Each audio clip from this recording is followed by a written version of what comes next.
इसकी बिठा लो ऊपर। फेरी करते हैं। बाइक किसका है? बेटे ऊपर बैठो। काम पे आए हैं। आपकी उम्र ऊपर बैठे।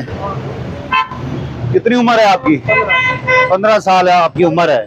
हेलमेट भी नहीं है आपके पास। नहीं, काम पे थे। मैं ये कह रहा हूँ हेलमेट भी नहीं है ना, घर पड़ा है, हेलमेट घर पड़ा है। देखो हर बंदे के पास हेलमेट है, लेकिन उसने घर रखा हुआ है सेफ्टी के लिए, कहीं हेलमेट खराब ना हो जाए। क्यों नहीं पहन के आते? बच्चे, एक तो आपकी उम्र कम, हेलमेट भी नहीं है, शनाख्ती कार्ड भी नहीं है। कॉपी किधर है इसकी? काफी घर है। काफी उस्ताद के कॉपी भी पास। घर है। ये बाइक आपका बंद है, ठीक है?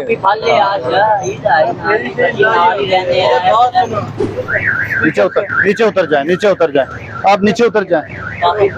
इसको अंदर खड़ा करके चलान। चाबी किधर है? एंड से खड़ा करने आगे, दरवाजे से ना लगे। ये उतार लो, सामान उतार लो। फेरी चेक करने को। चेक कर लो फिर क्या ना फिर एक मिनट। ये चलो फेरी अब बाइक ले जाओ इसको। अब बाइक को कर आगे करके खड़ा करना है दरवाजे के कॉपी साथ। लेके आ जाओ इसको। फेरी लगा के आए क्लियर कार्ड लो ना। हैं।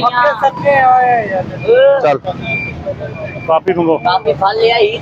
कॉपी ले आए घर से, जल्दी दबा के कॉपी ले आए।